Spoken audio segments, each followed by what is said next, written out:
ওই ছেলে মোবাইল টিপো না, ভেতরে বৈশা। ওই সাদা শার্ট, এই যে পাঞ্জাবিওয়ালার পিছনে, হুজুর আমনের পিছনে বেটকাইও না অপদার্থের মতো। জীবন বড় অপদার্থ থাইকো না, আক্কল ফতার কিছু খাটাও। সুন্দর করে বলা হয়েছে কমপক্ষে 1 ঘন্টায়, এই কদ্দুর অসুন্দর করলাম, এতক্ষণ ভাল লাগছে না। কিছু মানুষের খাসিয়তের যে আমনে একারে হেরে ভদ্রতার সাথে বলবেন না, হেরে ওই কিছু মানুষ তেসরা না কইলে হে সোজাইত। এতক্ষণ বলার পরেও এরপরেও কেমনে সাহসটা হলো আপনি বলেন? মোবাইল, মোবাইল মানে আমাকে আল্লাহ বানাইছেন মোবাইল টিপার জন্য, মোবাইলকে বানাইছে আমার জন্য। আমি মোবাইলের জন্য, মোবাইল আমি মোবাইলের গোলাম, মোবাইল আমার গোলাম, খালাস। এবার আমার মা আসেনি, বাপ আছে কিনা, আমার কোনো বংশ আছে কিনা, আমার কোনো ইজ্জত আছে কিনা, আমার কোনো সম্মান আছে কিনা, আমার কোনো দেশ আছে কিনা, আমার কোনো করণীয় আছে কিনা, মানুষের জন্য, সমাজের জন্য, দেশের জন্য, জাতির জন্য আমার কিচ্ছুর দরকার নাই। আমি আছি, মোবাইল আছে, মোবাইল আছে, আমি আছি, খালাস।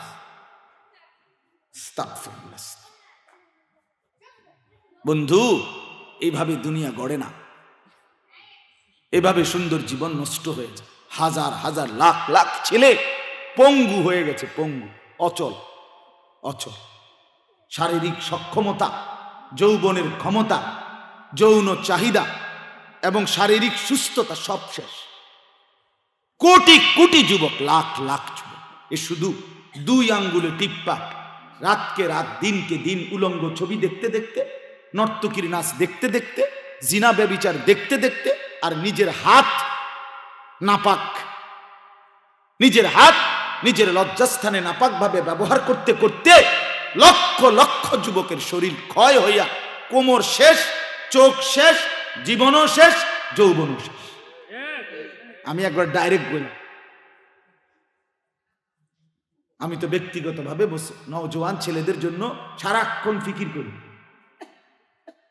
দিবারাত্রির মেহনতে আমার সবচেয়ে বেশি এই মুসলমানের এই ছেলেদের জন্য। আমি শুনি অগণিত ছেলের কাহিনী, শুনি অগণিত অগণিত। বুঝবা না, বুঝবা না, এটা মরণ নেশা, নারীর নেশা। নারীর নেশা যারে ধরছে, ছবি দেখার নেশা, অশ্লীল দৃশ্য দেখার নেশা, সে শেষ। নারীর নেশা সবচেয়ে বড় নেশা। কোরআনুল কারীমে আল্লাহ বলছে, যুয়্যিনা লিন-নাসি হুব্বুশ শাহাওয়াত মিনান নিসা। 1 নাম্বার আল্লাহ বলে, এই পৃথিবীতে আমি যত জিনিস আকর্ষণীয় বানিয়েছি মানুষের জন্য, সবচেয়ে প্রথম 1 নাম্বার নারী। গোটা পৃথিবীর যত সুন্দর জিনিস একসাথে রাখুক, আর একদম কালো নিগ্রু 16 বছরের একটা মেয়েকে এক পাশে রাখুক, আর পৃথিবীর যত ফুল, ফল, পাখি, পৃথিবীর যত পার্ক, পৃথিবীর যত বিনোদন কেন্দ্র, পৃথিবীর যত মার্কেট, পৃথিবীর যত টাইলস, সৌন্দর্য সব একখানে থুপ দিছে, আর এখানে কালো একটা মেয়ে এক পাশে দাঁড় করাইছে। 1 লক্ষ যুবক যদি এই পাশে দাঁড় করায় আর দেখতে বলা হয়, তো 1 লক্ষ যুবকের নজর বারবার ওই কালো মেয়েটার দিকে যায়। এটা আল্লাহ প্রদত্ত। মানে এই যে নারীর প্রতি এই আকর্ষণ, এটা আল্লাহ প্রদত্ত। এই জন্য আল্লাহ বলেন, এটা আমি দিছি, এরপরে আমি বলে দিয়েছি কোন নারী দেখবা, কোন নারী দেখবা না। যাকে দেখতে নিষেধ করেছি দেখলে জাহান্নাম, যাকে দেখতে অনুমতি দিয়েছি তার সাথে মিলিত হলেও নেকি জান্নাত। এজন্য হাদিসে স্পষ্ট আছে, আল্লাহ নবী বলছে, হালাল স্ত্রী, স্বামী স্ত্রী যদি মিলিত হয়, নবী বলছেন সরাসরি আল্লাহর রাস্তায় সাদকা করার সওয়াব পায়। এক সাহাবী জিজ্ঞেস করছে, ইয়া রাসূলুল্লাহ, যৌবনের চাহিদা পূরণ করলো স্ত্রীর সহিত এত নেকি হবে? সুবহানাল্লাহ, নবীজি এত সুন্দর উত্তর দিছে।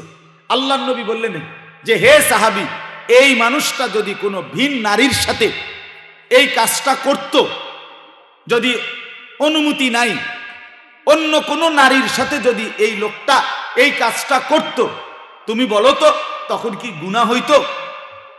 সাহাবী বলেন অবশ্যই গুনাহ হইতো, জিনার গুনাহ হইতো। হইতো কিনা বলেন না কেন? তো নবীজি বলেন ভিন নারীর সাথে যদি অপকর্ম করে গুনাহ হয়, তাহলে হালাল স্ত্রীর সাথে মিলিত হলে নেকি হবে না কেন? উদাহরণ দিয়ে বুঝাইছেন। আল্লাহ রাসূল বলছে ইয়া শাবাবা কুরাইশ গুদ্দু আবসারাকুম ওয়াহফাজু ফুরুজাকুম।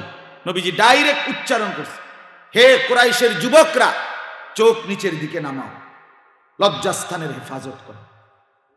রাসূলুল্লাহ বলছেন ইয়া মাশারাশ শাবাব মান ইসতাতাআ মিনকুমুল বাআতা ফালইয়াতাযাওয়াজ। তোমাদের যাদের সামর্থ্য শারীরিক, আর্থিক, পারিবারিক সবটুকু মিলে যায় তোমরা বিবাহ করো। ফাইন্নাহু আগাদ্দু লিল বাসার ওয়া আহসানু লিল ফারাজ। কেননা বিবাহ তোমাদের চোখ নামাবে এবং লজ্জাস্থানকে হেফাজত করবে। রাসূলুল্লাহ বলছেন। আল্লাহর নবী সাল্লাল্লাহু আলাইহি ওয়াসাল্লাম বলছেন মান নাযারা ইলা মাহাসিনি ইমরাআতিন আজনাবিয়্যা সুব্বা ফি আইনাইহিল আনিক ইয়াউমাল কিয়ামা। আল্লাহর নবী বলেন যে কোনো ভিন নারীর সাথে দিকে একবার বদনজরে কাম ভাবের দৃষ্টিতে তাকাইলো, কিয়ামতের দিন তার দুই চোখের উপরে জ্বলন্ত জাহান্নামের সীসা গলাইয়া হাসরের ময়দানে ঢেলে দেওয়া হবে। খোদার কসম, রব্বে কাবার কসম। বন্ধু আমার আজকে 3 দিন বা 4 দিন হবে, 3 দিন চোখ উঠছে। যে চোখ উঠা কয় না, এই যে আমার চোখ দেখেন লাল হয়ে রয়েছে, এটা অনেক লাল না, এ চোখ উঠছে। এ সামান্য চোখ তো চোখের জায়গাতেই আছে, কিন্তু একটু লাল হয়েছে। আমার সারাক্ষণ চোখটা খসখস খসখস খসখস করে, ব্যথা করে, কি যে অস্থিরতা লাগে। একটু পর পর ড্রপ দেই, এই পানি দিয়ে ধুই, আবার ছোট ছোট কিছু দিয়া টিস্যু দিয়া, এটা দিয়া এই যে পকেটে সারাক্ষণ টিস্যু রাখি, মুছি। মানে কত কিসিমের অস্বস্তি যে আমার লাগতেছে শুধু এই কদ্দুরে। এবার বন্ধু সেই চোখের উপরে যদি জ্বলন্ত সীসা ঢেলে দেওয়া হয় কেমন হবে দোস্ত? বন্ধু কষ্ট তো করতেই হবে, কষ্ট করতেই হবে, নিজেকে বাঁচাইতেই হবে, নিজেকে বাঁচাইতেই হবে, নিজেকে বাঁচাইতে হবে। কোরআনুল কারীমের মধ্যে আল্লাহ তাআলা বলছে রাসূলুল্লাহ সাল্লাল্লাহু আলাইহি ওয়াসাল্লামকে, বন্ধু যেই কোনো অপরাধের শাস্তি সমাজের মানুষ কিংবা সর্দার কিংবা বিচারক তারা করতে পারে, কিন্তু জিনা এবং ব্যভিচার, কোনো পুরুষ যদি নারীর সাথে অপকর্ম করে, কোনো নারী যদি পুরুষের সাথে অপকর্ম করে, ওই ব্যভিচারের শাস্তি কারো ফয়সালা দিলে হবে না। এই শাস্তি সরাসরি আমি আল্লাহ নির্ধারিত করে দিলাম। আয-যানিয়াতু ওয়াজ-যানি ফাজলিদু কুল্লা ওয়াহিদিন মিনহুমা মিআতা জালদা। আল্লাহ বলছে জিনাকার পুরুষ এবং জিনাকার মেয়ে, ব্যভিচারী নারী পুরুষকে 100 বেত্রাঘাত করো, এমন ভাবে যেন চামড়া দিয়া লাগে। এরপরে আল্লাহ পাক বলছে ওয়ালা তাখুযকুম বিহিমা রাফাতুন ফি দীনিল্লাহ। 100টি বেত্রাঘাত, চাবুকের আঘাত, চামড়া দিয়ে বানানো চাবুক, এই চাবুকের আঘাত করতে গিয়ে তোমাদের কলিজার ভিতরে যেন এক বিন্দু দয়া এবং মায়া না আসে, সাবধান। এরপরে কোরআনে আল্লাহ বলছে ওয়ালিয়াশহাদ আযাবাহুমা তাইফাতুম মিনাল মুমিনিন।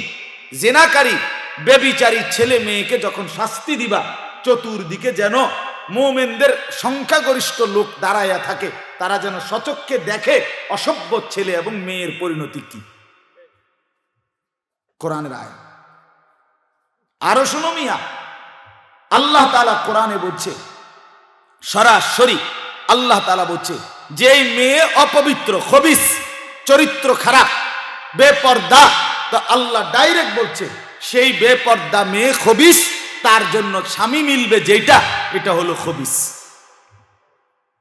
যেই ছেলে বেশরম, নিজের লজ্জাস্থান হারাম ভাবে নষ্ট করছে, খারাপ ভাবে নষ্ট করছে, ছবি দেখে, নাচ দেখে, উলঙ্গ দৃশ্য দেখে, মেয়ের সাথে অবৈধ প্রেম করে, অথবা নিজের হাতকে খারাপ ব্যবহার করে, আল্লাহ তাআলা বলছে এই খবিস তার স্ত্রী মিলবে যেটা, এটা হবে খবিস। কোরআনের আয়াত। আল্লাহ তাআলা বলছে খবিস আল খাবিসাতু লিল খাবিসুন খাবিসিন ওয়াল খাবিসুন লিল খাবিসাত। খবিস পুরুষ, খবিস নারী, খবিস নারী, খবিশ পুরুষ, খবিস। আর খবিশ আল্লাহ তাআলা, নবীজি বলছে, নবীজি যখন টয়লেট বাথরুমে ঢুকতেন তখন নবী পানাহ চাইতেন, আল্লাহ খবিশ থেকে আমি আপনার কাছে পানাহ চাই। এই জন্য খবিসের ঠিকানা পেশাব পায়খানা, বাথরুম। আমি শক্ত করে বললাম, আমাকে বলতেই হবে, বলা ছাড়া উপায় নেই। শক্তভাবে না বলে আশা হলো 100 না 1000 যুবক থেকে যদি একজনের দিলের মধ্যে অনুভূতি আসে, আশা করা যায় সেও লাভবান হবে, আমিও লাভবান হব। ওই এক যুবকের পবিত্রতার কারণে হতে পারে আল্লাহ তাআলা একটি সমাজ, একটি অঞ্চল বদলে দিন, বদলে। এই আশাই বলি, এই আশাই বলি। কথা বুঝছেন তো? বলতেছিলাম ইউসুফ আলাইহিস সালামকে আল্লাহ তাআলা ভীষণ সৌন্দর্য দান করছিলেন। এই সৌন্দর্য দান করে আল্লাহ তাআলা ইউসুফ নবীকে এই ছিলেন যে ওনার বাবা ওনার জন্য অস্থির, ফুফু অস্থির। এরপরে হযরত ইউসুফ আলাইহিস সালামকে দেখে জুলাইখা, মিশরের অর্থমন্ত্রী, আজিজে মিশর যাকে বলা হইতো, তার স্ত্রী তার প্রতি প্রচন্ড আসক্ত হয়েছেন। 40 জন নারী ইউসুফ আলাইহিস সালামকে এক পলক শুধু সামনে দিয়ে হাইটা গেছে, উনি এইটা দেখেই পাগল হয়ে গেছে, নিজেদের হাতের আঙ্গুল কেটে ফেলছে ইউসুফ আলাইহিস সালামকে দেখে, এবং চিৎকার দিয়ে বলছে, জুলাইখা হাশা লিল্লাহ, আল্লাহর কসম, মা হাদা বাশারা, আরে এটা তো কোনো মানুষ না, ইন হাদা ইল্লা মালাকুন কারীম, এটা তো এক পুত পবিত্র ফেরেশতা। আমরা যে কইটা যেন নূরের পুতলা, নূরের টুকরা, এত সুন্দর। এটা যেন মানুষ না, এটা পুরাটাই যেন আলো, এটা পুরাটাই যেন আগুন। এত সুন্দর ছিলেন তিনি ইউসুফ আলাইহিস সালাম। আচ্ছা, এখন আমি যেটা বলতে চাই, বুঝাইতে চাই, এটাই বললে আমার কথা মূল শেষ। ইউসুফ আলাইহিস সালামের অনেক মর্যাদা, কারণ একমাত্র নবী আল্লাহ তাআলা যার ঘটনা পুরো উল্লেখ করছেন, উনার বাবার কাহিনী, উনার 10 ভাইয়ের কাহিনী, উনাকে কূপে নিক্ষেপ করার কাহিনী, কূপ থেকে উঠে হওয়ার কাহিনী, মিশরের বাজারে বিক্রয়ের কাহিনী, জুলাইখার বাড়িতে আশ্রিত হওয়ার কাহিনী, এরপরে জেলখানার কাহিনী, এরপরে 2 জন কারাবন্দির স্বপ্নের ব্যাখ্যা বর্ণনা করার কাহিনী, এরপরে একজন বাদশাহ তিনি স্বপ্ন দেখছেন, ইউসুফ নবী স্বপ্নের ব্যাখ্যা দিছেন, এরপরে মিশরের কারাগার থেকে তিনি মুক্তি পাইছেন, এরপরে তিনি মিশরের হইতে হইতে তিনি বাদশাহ হইছেন, বাবা মার সাথে একত্রিত হইছেন, ভাই বেরাদরের সাথে সম্পর্ক ঠিক হইছে। এসব কিছু আল্লাহ কোরআনে বলছেন, কিন্তু কেন এত গুরুত্ব দিয়ে ইউসুফ আলাইহিস সালামের ঘটনা আল্লাহ বর্ণনা করলেন এত কিছু? এর একটাই মূল কারণ, ইউসুফ বাহ্যিকভাবে সুন্দর ছিল এই জন্য না, সুন্দর আমার নবী সাল্লাল্লাহু আলাইহি সাল্লামও ছিলেন, সুন্দর আম্বিয়ারা সকলেই ছিলেন, কিন্তু ইউসুফ আলাইহিস সালামের ভিতরের চরিত্র, ভিতরের সৌন্দর্য, অন্তরের ভিতরের যেই সৌন্দর্যটা, খোদার কসম এটা ছিল একেবারেই আশ্চর্য, একেবারেই বিরল। আল্লাহ তাআলা বলেন, যাকে আমি বাহিরে ভীষণ সৌন্দর্য দান করেছিলাম, তাকে আমি অন্তরের ভিতরেও ভেতরেও অনেক বড় সৌন্দর্য দান করছিলাম, অনেক বেশি। এই ভিতরের সৌন্দর্য মানে চরিত্রের পবিত্রতা, আখলাকের পবিত্রতা।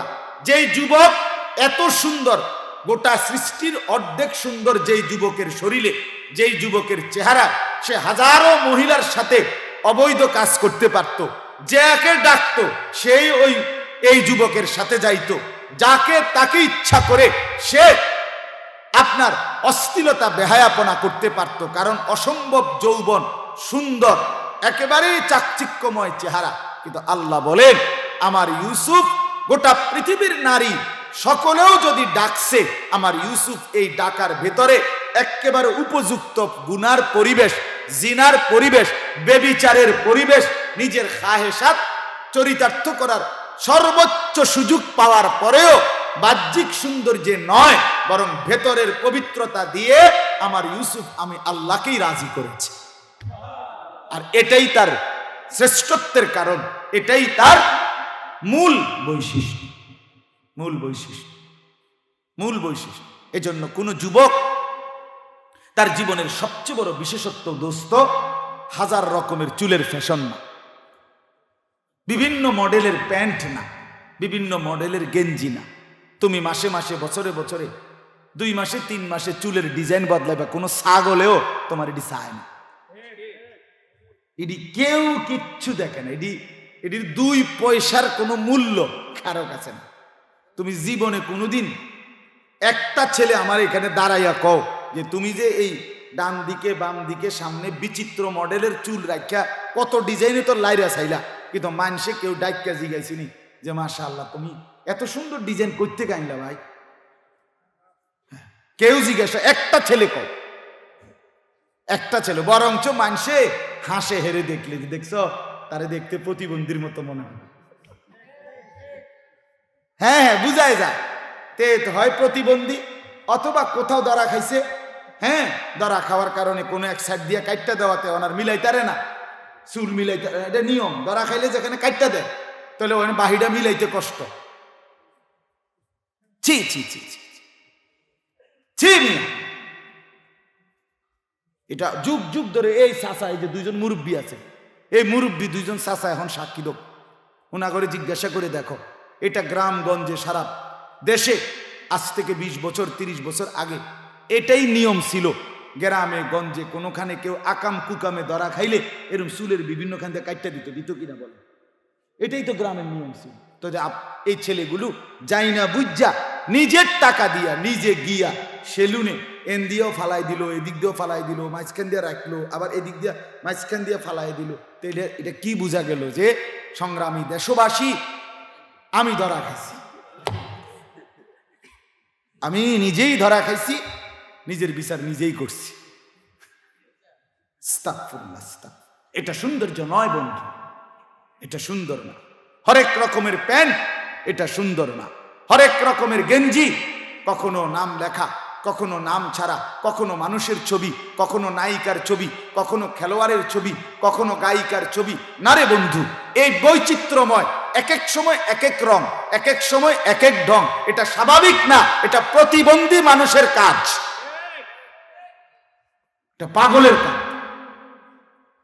মুসলমান সুস্থ, মুসলমান স্বাভাবিক, মুসলমানের নড়া চড়া উঠা বসা, হাসি কান্না আনন্দ বেদনা, রাত দিন সকাল দুপুর, চুল দাড়ি লেবাস পোশাক। আরে মুসলমান কয়টা চুল রাখবে, কোন চুলগুলো কাইটা ফেলবে, এটা কি আল্লাহ রসুল আলাদা আলাদা ভাবে ভাগ করে বলে যায় নাই? কথা বলেন না কেন? দাড়ি রাখতে বলছে, নাভির নিচের পশম কাটতে বলছে, বলছি কিনা বলেন না কেন? বগলের পশম উপরাইতে বলছেন কিনা? তাহলে কোন পশম থাকবে কোনটা থাকবে না এটাও তো নবীজি বলে দিছে। তার মানে মোমেনের শরীরের সাজগোজ মোস এটা কাটতে বলছে, দাড়ি এটা ছাড়তে বলছে, চুল স্বাভাবিক রাখতে বলছে, বগলের পশম উপরাইতে বলছে, নাভির নিচের পশম কাটতে বলছে। তাহলে তোমার দেহের মধ্যে কোনটা থাকবে কোনটা থাকবে না সেটাও তো তোমার রসুল বলে গেছে, তুমি কেন অন্যের কাছে গেলা? বলো ভাইয়া, বলো। রাসূলুল্লাহ সাল্লাল্লাহু আলাইহি ওয়াসাল্লাম পোশাক পরেন নাই, কথা বলেন না কেন? সাহাবায়ে কেরাম পোশাক পরেন নাই, তো তা আমাদের জন্য তাদের পোশাকের মধ্যে কোনো আদর্শ নাই? নবীজি সাল্লাল্লাহু আলাইহি সাল্লামের চাইতে সুন্দর চেহারা, সুন্দর কাপড় চোপড় পরার পরে উনার চাইতে হ্যান্ডসাম, উনার চাইতে সুন্দর, এর চাইতে বেশি কে ছিল? কেউ ছিল? এক সাহাবী হযরত আনাস ইবনে মালিক বলেন, আমি একদিন নবীজি একটা লাল পার মানে কাপড়টা 2 কালারের, একটা লাল লাল ডোরা ডোরা কাটা দাগ দাগ একটা লাল চাদর পরছে নবীজি, আর মাথার মধ্যে তখন কাপড় ছিল না, চুলগুলো মাঝখান দিয়ে সিথি করা, পিছন দিয়া বাবরি চুল। নবীজির এই চেহারাটা দেখে হযরত আনাস বারা ইবনে আযিব উনি বলেন, খোদার কসম, মা রাআইতু মিন জি লিম্মাতিন ফি হুল্লাতিন হামরা আহসানা মিন রাসূলিল্লাহ। আল্লাহর কসম, বাবরি চুল বিশিষ্ট লাল লাল রেখাওয়ালা চাদর পরিহিত রাসূলুল্লাহর চাইতে বেশি সুন্দর আমি আমার এই 2 নয়নে আর কোনোদিন কাউকে দেখি। নবী সাল্লাল্লাহু আলাইহি সাল্লাম এমন সুন্দর ছিল। সাহাবীরা বলতেন, কাআন্না শামসা তাজরি ফি ওয়াজহিহি, নবীর চেহারা মোবারক দেখলে মনে হইতো আসমানের সূর্য তার চেহারার মধ্যে খেলতেছে। আরেক সাহাবী বলেন কাআন্নাহু কিতাআতুম মিনাল কামার, নবীজির চেহারা মোবারক দেখলে মনে হইতো এটা যেন চাঁদের একটা টুকরা, চাঁদের একটা টুকরা। সাহাবী বলেন ইজা সাররা ইস্তানারা ওয়াজহুহু, সাহাবী বলেন নবী যখন হাসতেন তার চেহারা মোবারকের মধ্যখানে দাঁতগুলো আলোকিত হয়ে যেত, নূরান্বিত হয়ে যেত। তিনি হাঁটলে মেশকের ঘ্রাণ হতো, তার দেহের পবিত্র ঘাম ঝরিলে সাহাবীরা বোতলের মধ্যে আতর হিসাবে ব্যবহার করত। জমিন অপেক্ষা করত নবী পেশাব করবে কখন, নবী পায়খানা বাথরুমের প্রয়োজন সারবে কখন। জমিন খুশিতে মাটি ফাঁকা হয়ে রাসূলুল্লাহর পেশাব পায়খানা গ্রহণ করত। এত সুন্দর, এত দামি, এত উত্তম যিনি, আমি কেন তাকে বাদ দিলাম? আর তাকে বাদ দিয়ে কাকে গ্রহণ করলাম? কাকে? এজন্য বন্ধু আমার, ইউসুফ আলাইহিস সালামের মূল বিষয় হলো এটা। আল্লাহ তাআলা বলেন ইউসুফকে আমি অন্তরের একটা পবিত্রতা, চরিত্রের একটা বিশুদ্ধতা আমি দিয়েছিলাম। জুলাইখা নামের ওই মহিলাটা ইউসুফকে আবদ্ধ ঘরে ডেকে দরজা জানালা বন্ধ করে, সমস্ত সুযোগ ছিল ইউসুফ আলাইহিস সালামের সামনে। কেন? এক নাম্বার, ইউসুফ আলাইহিস সালাম মিশরের মানুষ না, উনি ছিলেন কেনানের অধিবাসী। ওনার বাপ দাদা চাচা জেঠা মামা ফুফা খালু কেউ চিনে না উনারে, এনে জানে না কে, মানে উনি কোন জায়গার কে, কারো কাছে যে বিচার দিব উনার নামে এরকম কেউ উনার আত্মীয় স্বজন মিশরে কেউ নাই। এক। দুই নাম্বার, যেই বাড়িতে এই অপকর্মের ঘটনা করতে চাইছিল ওই মহিলা, উনি এই বাড়িতেই বড় হয়েছেন, কাজে উনি আলগা কোন থেকে আইয়া বাড়ি ঢুকছে এ কথা বলার মতো কোনো মানুষের অধিকার সুযোগ ছিল না, যে কিরে এই ফোলাডাদি এই বাড়ি ঢুকলো কেন, কথা বোঝেন না। উনি তো আলগা লোক না, উনি তো থাকেই কি এই বাড়িতেই বড় হয়েছে উনি। তিন নাম্বার, যে তাকে ডাকছে সে তো সরাসরি উনার মনিব, মহিলাটা মনিবের স্ত্রী। তাইলে অন্য কেউ যে চাকরানি দাসী বান্দি ডাকছে মনিবের বউয়ে বা মনিবে শাস্তি দিবে এমনও কেউ না, সরাসরি মনিবের স্ত্রী ওনাকে অবৈধ কর্মের জন্য ডাকছেন। এরপরে 4 নম্বরে দরজা বন্ধ, জানালা বন্ধ, দাস দাসী দাসী বান্দি সব সরায় দিছে। এই চূড়ান্ত পরিস্থিতিতেও ইউসুফ আলাইহিস সালামকে যখন ওই নারী ভরা যৌবন, ইউসুফ আলাইহিস সালামের তাফসীরের মধ্যে আছে তখন ইউসুফ আলাইহিস সালামের বয়স 27 কিংবা 33 কিংবা কমপক্ষে 20-এর ঊর্ধ্বে। এই অবস্থায় যৌবনের এই সময়ে একটি আবদ্ধ ঘরে একজন সুন্দরী রূপসী নারী মনিবের স্ত্রী যখন ওনাকে অবৈধ কাজের জন্য ডাকছেন, সাথে সাথে ইউসুফ আলাইহিস সালাম 3টা কথা বলছেন। 1 নাম্বার, মাআযাল্লাহ, আমি আল্লাহর আশ্রয় চাচ্ছি। 2 নাম্বার বলছে ইন্নাহু রাব্বি আহসানা মাসওয়াই, আমার মনিব মানে তোমার স্বামী আমারে ছোট্টবেলা থেকে আদর করে লালন পালন করছে, আমি এমন মনিবের নাফরমানি করতে পারি না। 3 নাম্বার, ইন্নাহু লা ইউফলিহুজ জালিমুন, বলছে জুলাইখা মনে রাখবা কোন ব্যভিচারী, কোন অসৎ, কোন লম্পট, কোন দুশ্চরিত্র মানুষ জীবনেও কোনোদিন সফল হয় না। সে ব্যর্থই হয়, লজ্জিতই হয়, লাঞ্ছিতই হয়, অপদস্থ, আজ কিংবা কাল, আজ কিংবা কাল। এই 3টা কথা বলছে। আল্লাহ বলেন আমি আমার ইউসুফের সামনে আমার কুদরত দেখাইছি, আমার নিদর্শন দেখাইছি। তাফসীরের মধ্যে আছে, কেউ কেউ বলছেন ইউসুফ আলাইহিস সালাম ওই ঘরে এই অবস্থাতেই তিনি ওনার আব্বা ইয়াকুব আলাইহিস সালামকে দেখছেন আল্লাহর কুদরতে, এই জন্য তিনি সাথে সাথে আল্লাহকে ডাক দিছেন। কেউ বলছে লা তাকরাবুজ জিনা, জিনার কাছেও যেও না, এই আয়াত লেখা দেখছেন। অথবা কেউ বলছেন আল্লাহ তাআলা ওনাকে যৌবন বয়সে যেই আসমানি ইলম দিছেন, আল্লাহকে মানার যোগ্যতা দিছেন, এই যোগ্যতার বলেই তিনি আল্লাহ তাআলাকে ডাক দিছেন, জুলাইখার হাত থেকে নিজেকে হেফাজত করছেন। আল্লাহ বলেন এই যুবক যৌবনকালে ভরা যৌবনে এক নারীর হাত থেকে নিজের চরিত্রের হেফাজত করলো, আমি আল্লাহ কিয়ামত পর্যন্তের জন্য তাকে দামি বানাইয়া কোরআনে তার আলোচনা তুলে দিলেন। এই শেষ কথা, এইটা আবার তর্জমা শুনে আল্লাহ তাআলা বলেন ওয়ালাম্মা বালাগা আশুদ্দাহু আতাইনাহু হুকমান ওয়া ইলমা। আল্লাহ বলেন আমার ইউসুফ যখন পূর্ণ যৌবনে উপনীত হলো, যুবক হলো, আমি আল্লাহ তাআলা তাকে হিকমত দিলাম এবং আসমানি এলেম দিলাম। আল্লাহর পক্ষ থেকে পরিপূর্ণ জ্ঞান অর্জন হয় যৌবনকালে। আল্লাহ বলেন আমি ইউসুফকে হিকমত মানে আমাকে মানার যোগ্যতা, এলেম মানে আমাকে জানার মতো যা দরকার এলেম জ্ঞান তা দান করব। ওয়া কাযালিকা নাজজিল মুহসিনিন। আল্লাহ বলে ছোট্টবেলা থেকে যে নিজেকে পবিত্র রাখে এমন নেককারকে যৌবনকালে আমি সর্বোত্তম এলেম দিয়ে থাকি, সর্বযুগ। শুধু ইউসুফ কেন, এটা নিয়ম। 6 বছর, 8 বছর, 10 বছর, 12 বছর, 14 বছর, এই ধীরে ধীরে যে নিজেকে গড়ে তোলে, চরিত্রবান হিসাবে সেফ রাখে, একদিন পূর্ণ যৌবনকালে 25 বছর 30 বছর বয়সে আল্লাহ তাআলা তাকে আসমানি এলেম দেয়, হিকমত দেয় এবং অপরিসীম সম্মান এবং মর্যাদা দিয়ে দেয়। এরপরে আল্লাহ বলেন ওয়ারাওয়াদাতহুল্লাতী হুয়া ফী বাইতিহা আন নাফসিহি, যেই মহিলার ঘরে এই ভরা যৌবনে ইউসুফ লালিত পালিত হচ্ছিল, সেই মহিলা ইউসুফকে ভীষণভাবে আকর্ষণ করল এবং ওয়াগাল্লাকাতিল আবওয়াবা, নিজের ঘরের সবগুলো দরজা জানালা বন্ধ করে দিল। ওয়াকালাত হাইতালাক, ওই নারী বলল ইউসুফ তুমি আমার কাছে আসো, আমি তোমাকেই চাচ্ছি অবৈধ কাজের জন্য। ইউসুফ আলাইহিস সালাম 3টা জবাব দিছে। ক্বালা মাআযাল্লাহ, 1 নম্বরে বলছে চতুর্দিকে বাঁচার কোনো উপায় নাই, কিন্তু সাথে সাথে বলছে আমি আমার আল্লাহর আশ্রয় চাই। কার আশ্রয়? 2 নাম্বার ইন্নাহু রব্বি আহসানা মাসওয়াই, আমার মনিব তোমার স্বামী আমাকে বড় যত্ন করে লালন পালন করছে। এমন মনিবের হাত স্ত্রীর গায়ে, এমন মনিবের ঘরে কোন কৃতজ্ঞ গোলাম দাস তার ঘরের মধ্যে দুশ্চরিত্র অপবিত্র কাজ করতে পারে না।